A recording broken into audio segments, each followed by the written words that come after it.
నగర జిల్లా కావేటిపురం గ్రామంలోని చిన్నారిపై జరిగిన లైంగిక దాడి కేసులో నిందితుడు మోహన్ను నగరి పోలీసులు పట్టుకున్నారు. ఈ కేసు గురించి వివరాలను నగర డీఎస్పీ అజీజ్ వెల్లడించారు. ఈ మేరకు డీఎస్పీ అజీజ్ మాట్లాడుతూ ఈ కేసులో బాధితురాలి తల్లిదండ్రుల ఫిర్యాదుతో వెంటనే కేసు నమోదు చేశామని తెలిపారు. నగరి ప్రభుత్వ ఆసుపత్రిలో వైద్యులు అందుబాటులో లేకపోవడంతో చిన్నారిని తిరుపతికి తీసుకొచ్చామని వివరించారు. బాధితురాల నుంచి శాంపిల్స్ తీసుకుని వైద్య పరీక్షలకు పంపించామని తెలిపారు. ఈ కేసులో నిందితుడు మోహన్ను అరెస్టు చేసి రిమాండ్కు తరలించామని, ఈ కేసును రాజకీయ కోణంలో చూడవద్దని కోరారు. గ్రామస్తుల మధ్య గొడవకు చిన్నారిపై లైంగిక దాడికి ఎలాంటి సంబంధం లేదని, బాధితురాలి ఇంటి వద్ద పోలీసు బందోబస్తు ఏర్పాటు చేశామని తెలియజేశారు. కావేటిపురం గ్రామంలో శాంతి భద్రతలు అదుపులో ఉన్నాయని అన్నారు. చిత్తూరు ఎంపీ దగ్గుమళ్ల ప్రసాదరావు మాట్లాడుతూ చిన్నారిపై లైంగిక దాడి జరగడం బాధాకరం అన్నారు. పోలీసులు వెంటనే స్పందించి నిందితుడు మోహన్ను అరెస్టు చేసి రిమాండ్కు పంపారన్నారు. మెడికల్ ల్యాబ్ రిపోర్టు వచ్చిన వెంటనే చట్టరీత్యా చర్యలు తీసుకుంటామని తెలిపారు. ఇలాంటి ఘటనలు పునరావృతం కాకుండా చూస్తామని హామీ ఇచ్చారు.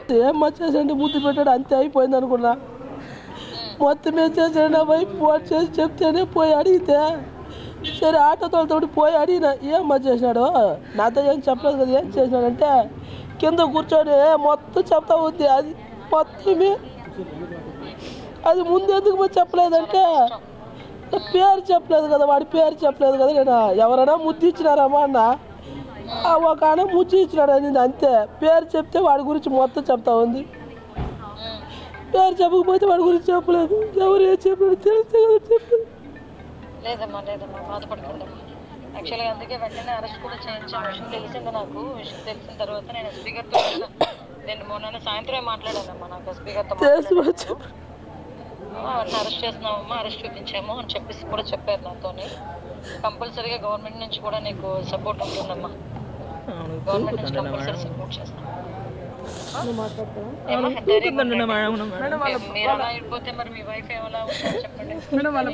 మేడం వాళ్ళ భార్య ఇక్కడ ఉన్న వాళ్ళ అమ్మాయి వాళ్ళ అమ్మ ఉన్నారు మేడం. ఒక్కసారి అంటే మీరు మాట్లాడారు. నేను చెకప్ பண்ண கூட்டிட்டு போனா குழந்தை அப்படி சொல்லுது மேடம். ఆయన சொல்ல முடியல మేడం.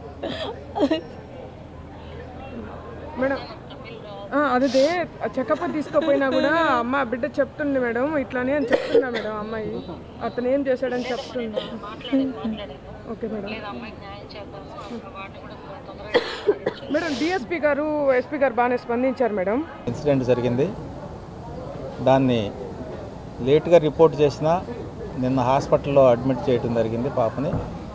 అయితే నగరిలో ప్రైమా ఫేసి ఏం జరిగిందో చూసి వాళ్ళంతా కూడా ఫోరెన్సిక్ ల్యాబ్కి శాంపుల్స్ ఇచ్చి పంపించారు. ఆ రిపోర్ట్స్ ఇంకా వెయిటింగ్ ఉంది. తర్వాత ఇక్కడ డిస్ట్రిక్ట్ హాస్పిటల్కి స్కానింగ్కి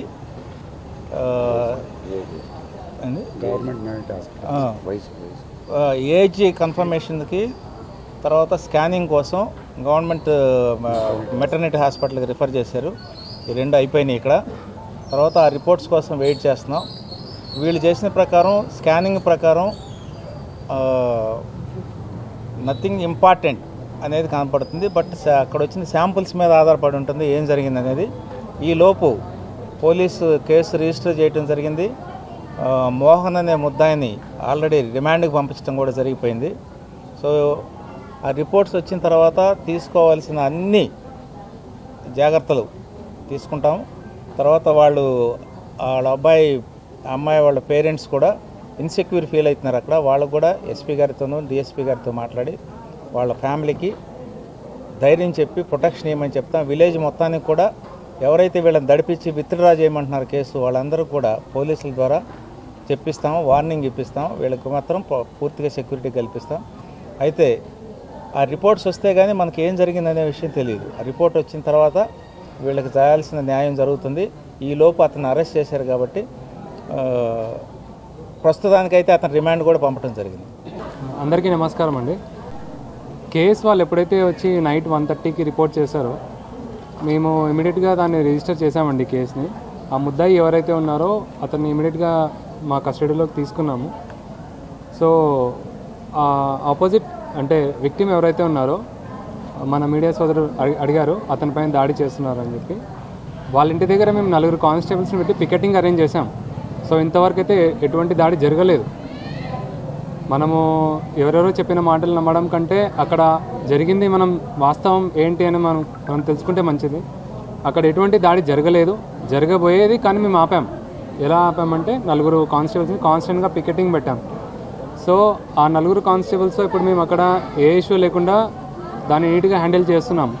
ఫర్దర్గా అతను ఎప్పుడైతే ఊర్లోకి వెళ్తాడో అతనికి ఎటువంటి పోలీస్ సహకారం కావాలన్నా మేము అందిస్తాము. అక్కడ law and order A issue రాకుండా మేము చర్యలు తీసుకుంటాం. ఎందుకంటే ఆ ఊర్లో ఇటువంటి ఇష్యూ ఇంతకుముందు ఎప్పుడు రాలేదు. ఈ ఇష్యూ ఇప్పుడు అరైజ్ అయింది. దీన్ని కొంచెం పొలిటికల్గా కలర్ ఇవ్వాలని ట్రై చేస్తున్నారు. కానీ ఇది పొలిటికల్గా కంటే వాళ్ళ పర్సనల్ ఇష్యూ ఎక్కువ ఇది. అండ్ మోర్ ఓవర్ ఒక చిన్న బాలిక పైన ఇలాంటి అత్యాచారం జరిగింది అంటే అది మనందరికీ ఒక సిగ్గుచేటు. ముందుగా మనం గమనించాల్సింది ఏంటంటే ఇది ఒక చిన్న పాపకు జరిగిన అన్యాయం. సో ఆ పాపకి మనం ఎలా న్యాయం చేయాలన్నది మనం ఆలోచించాలి. ఆ న్యాయం చేయడం కోసమే మేము అతని రిమాండ్కి పెట్టేసి ఆ అమ్మాయిని అక్కడ నాగరిలో డాక్టర్లు లేనందువల్ల డాక్టర్ రేపు వస్తారంటే మేము నైటే ఆ అమ్మాయిని ఇక్కడ తీసుకొచ్చాము. సో దట్ ఇక్కడ తొందరగా ఎగ్జామినేషన్ చేసి తొందరగా స్కానింగ్ చేసి ఆ రిపోర్ట్స్తో మేము ఫర్దర్గా సిడీ ఫైల్ బిల్డప్ చేసి ఆ జ్యుడిషియల్ ప్రాసెస్ స్పీడప్ చేద్దామని ఇక్కడ తీసుకొచ్చాం. సో అది మనం గమనించాలి. అంటే అమ్మాయికి ఎలా న్యాయం చేయాలన్నది గమనించాలి. అది వదిలేసి మనం దాన్ని పొలిటికల్ కలర్గా ఇవ్వకుంటే బాగుంటుందని నా మన్నపం. అంటే కేసు రిజిస్ట్రేషన్ చేయడంలో కూడా ఆలస్యం వహించారని చెప్పి బాలిక తండ్రి స్వయంగా చెప్పారు. అంటే మార్నింగ్ 10 గంటలకు వెళ్ళాము, ఈవినింగ్ 5 వరకు కూడా కేసు రిజిస్టర్ చేసుకోలేదు. మరోపక్క ఏదైతే లైంగిక వేధింపులు గురి చేసిన వ్యక్తి కూడా దర్జాగా స్టేషన్కి వస్తూ పోతున్నాడు, ఫోన్లో ఇతని ముందే వాళ్ళతో మాట్లాడుతున్నారు చెప్పి పోలీసుల పైన కంప్లైంట్ చేశారు. లేదండి, మీకు ఎవరో తప్పుడు ఇన్ఫర్మేషన్ ఇచ్చారు. ఆ స్టేషన్ల లోపల ఏం జరుగుతుందన్నది, స్టేషన్లో చాలామంది ఉంటారు. ముద్దాయితో పాటు కానిస్టేబుల్స్ ఉంటారు, ఎస్ఐ గారు ఉంటారు, సిఐ గారు ఉంటారు, డిఎస్పీ గారు ఉంటారు. ఆ స్టేషన్లోకి మనం ఏదైనా ఒక వాటర్ బాటిల్ తీసుకెళ్తే అది ఎవరి కోసం తీసుకెళ్ళామన్నది, మనం ఆ బాటిల్ ఎవరు తాగారన్నది మనం చూసేంత వరకు మనం చెప్పలేము. కానీ బయట మనం ఏం చేస్తామంటే బాటిల్ లోపలికి వెళ్ళగానే ఆ బాటిల్ ముద్దాయి కోసం తీసుకెళ్తున్నారేమో, ఆ బాటిల్తో ఆ ఫుడ్ ప్యాకెట్తో అక్యూజ్డ్కి, అంటే ఎవరైతే ముద్దాయి ఉన్నారో అతనికి మనము సేవలు చేస్తున్నామేమో, పోలీసులు వాళ్ళకు సేవలు చేస్తున్నారేమో అని ఒక ఊహ స్ప్రెడ్ అవుతుంది. అది చాలా రాంగ్ అండి. మనం ముద్దాయిని వాళ్ళ హ్యూమన్ రైట్స్ కాపాడుతూ వాళ్ళకు మినిమం ఫుడ్ అన్నది, మినిమం ఫెసిలిటీస్ అనేది అందించాము.